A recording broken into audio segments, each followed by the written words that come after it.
But in the shipping industry, whilst it's still a big gamble, it can be different because you do stand a chance of winning. But it requires knowledge, skill, education, training, and a very large spoonful of good luck and a natural instinct. In the last 2 or 3 years, the shipping industry has seen a very serious and a catastrophic decline, not only in the levels of freight being paid, but also in the asset values of the ships that the owners own. This is a direct consequence of the worldwide recession, which is the worst we've ever experienced. None of us, even the older generation, have experienced anything like this before. We are, and will remain for some time, still very much in uncharted waters. Ship owners are having to be very innovative. They need to have constructive dialogue with their bankers and charterers if they're going to remain in business. The banking sector is placing owners under enormous pressure as they themselves are being put under pressure to get their own houses in order. There was a very good film made in 1966 called The Good, the Bad and the Ugly with Clint Eastwood. And some of you may have seen it. In many ways, the shipping industry is not dissimilar. Let's have a quick look at a couple of them. Firstly, the ugly. I've certainly seen the ugly side of the business since I have been working in the shipping business, which is all my life. Take one incident, the Exxon Valdez. Not the largest pollution incident that's ever happened, but one that's had more impact on the way that the tanker industry operates and trades than any other incident for the last 50 to 60 years. So it would be very surprising if students have not heard of things like Open 90, double hulls, drug and alcohol clauses, particularly for tanker charter parties. Another ugly aspect has been the increasing dominance of piracy and terrorism.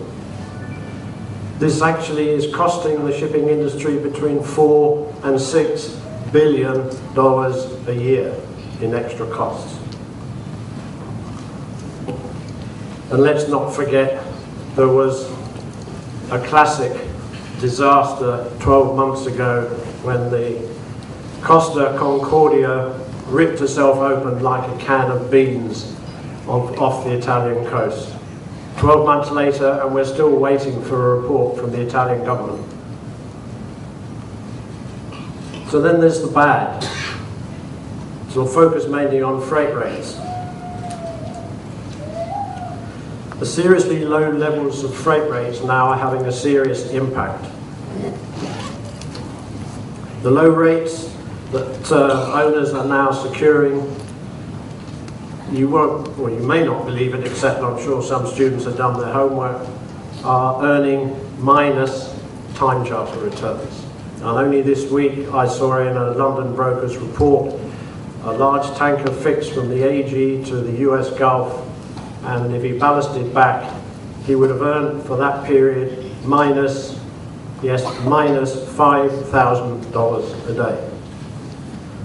What is his option? His option is to sit at anchor for the same period of time, and he probably would have earned minus $10,000 to $15,000 a day. So you can see what happens.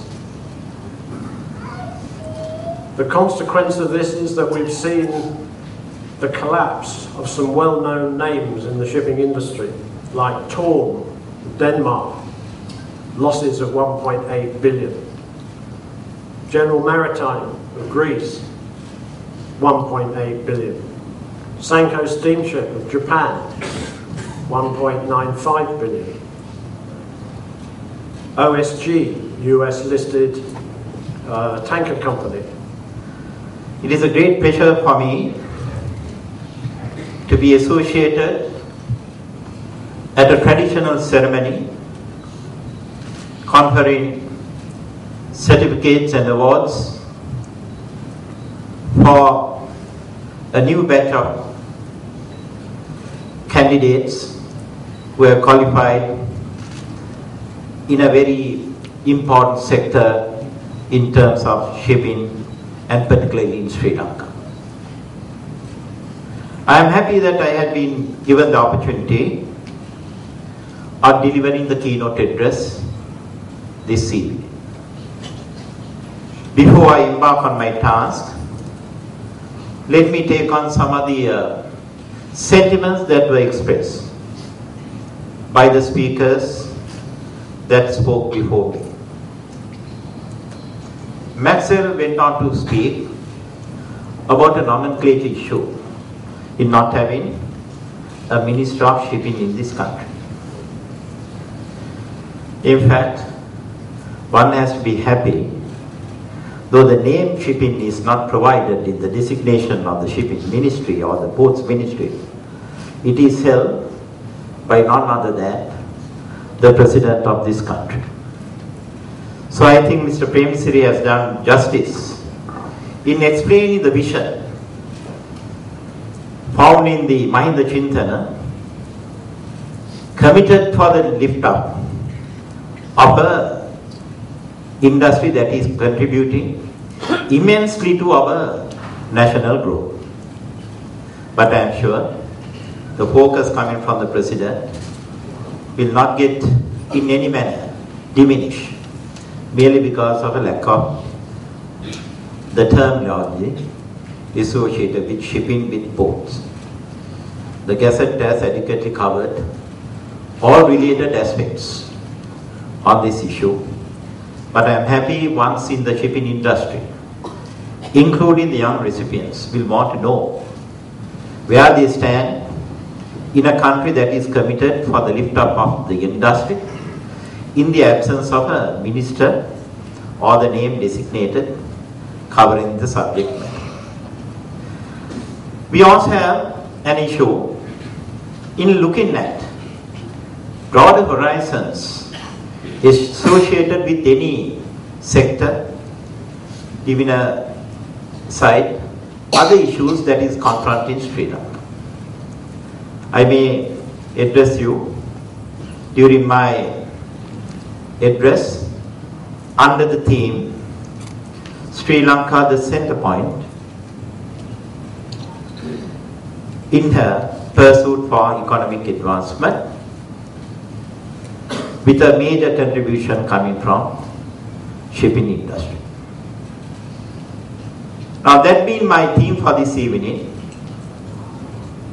I am happy to cite some of the references that were made by the Permanent Secretary for Ports and Highways.